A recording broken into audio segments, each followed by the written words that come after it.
So I just dropped off my daughter's lunch at school, and I wanted to go back to this morning's video when I was dropping her off because we had the video camera on, but we turned it to the side, and so the video was like sideways. So anyways, going to her school this morning just reminded me about why I need to switch her schools to the one over by her daycare in Lawndale, because this school, everybody at this school is racist, and they're all disrespectful. Everybody over there, most people over there are disrespectful, have no common courtesy for anyone, and don't care about anything. And it's too frustrating for me to deal with, because every morning dropping her off and every day going to pick her up is just a horror show, and it's a nightmare.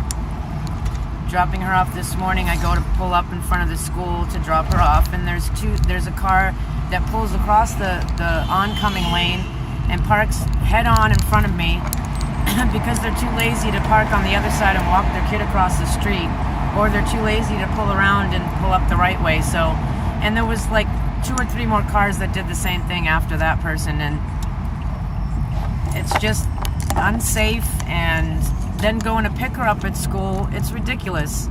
This is how it goes, okay? I park my car a couple blocks away, because if you park near the school, you never get out, because everybody just parks their cars in the middle of the road, puts their hazards on, and gets out. And they don't care if they're blocking traffic. They don't care who they're holding up.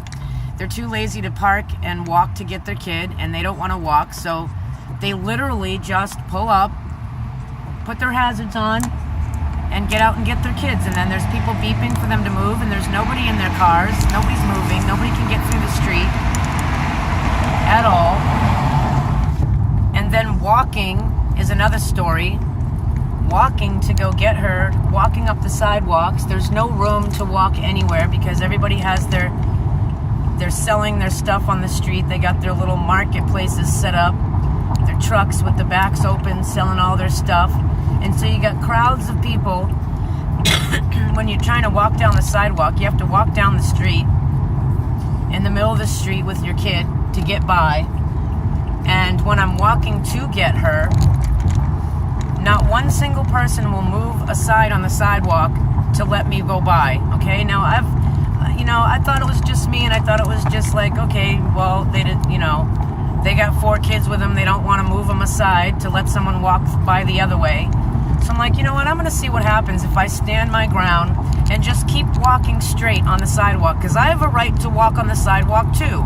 And just because you have 6 people with you and you want to be rude doesn't mean I have to be the one to move off onto the grass or onto the street or onto whatever to move out of your way, which is what I always do, because nobody will move. So I decided one day I'm going to just keep my ground. So I walked, and you want to know what? You want to know how people reacted? They didn't move aside. They walked right into me. And I'm not talking about, oh, you almost bump and you almost, hit and you bump. No, I'm talking if I didn't move and they walked right into me.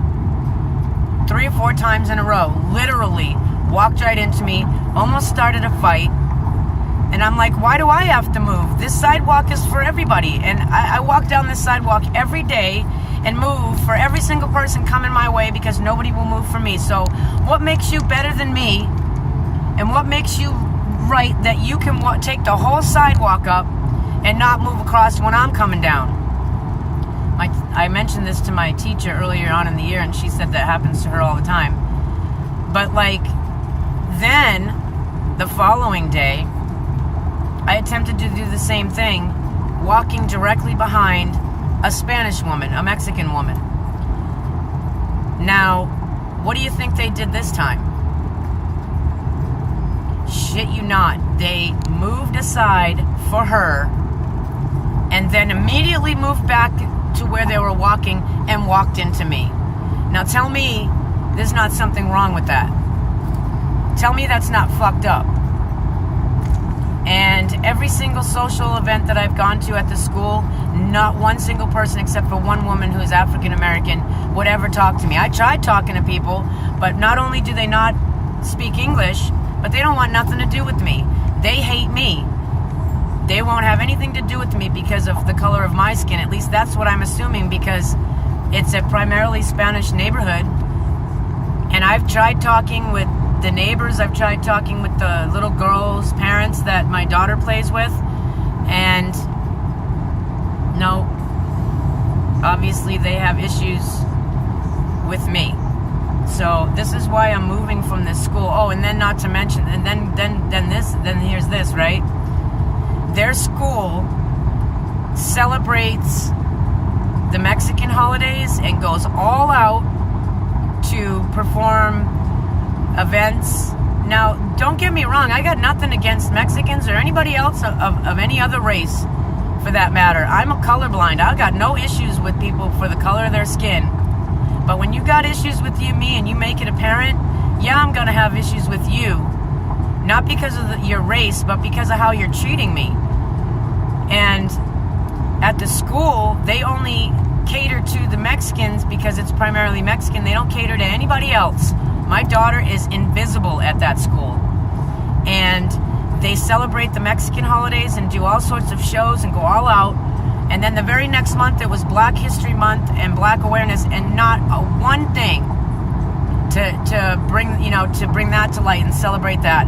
And no celebration of American holidays. But they go all out and celebrate the Mexican holidays. What the hell shit is that? So what are you teaching my daughter? So I'm taking her out of this school, and I'm going to see if I can register at the school across from her daycare, because she spends enough time there that I think I could get it approved. And I can't keep her at this school anymore. She's not being challenged. She went into preschool knowing all of her alphabet, her colors, her name, address, birthday, my name, address, birthday, like everything else. She was prepared for pre-K, knowing what you do going into first or second grade. And she's just been stagnant now for the last year and a half. She goes through her homework in 5.3 seconds. 15 pages of homework. And I look it over and it's all correct. So she's not being challenged at all. And I'm not about to keep her in this school where she's just invisible and where I get treated with this sort of treatment every single day, going to pick her up and bringing her to school. I don't think so. And then there's other issues, but I'm not going to get into that right now. But I just wanted to cover that because we cut off the video this morning, the last episode, and this is going to be that episode continued, because that was basically the conversation after I dropped her off. So I'm going to peace out and get back to my next episode. Peace out.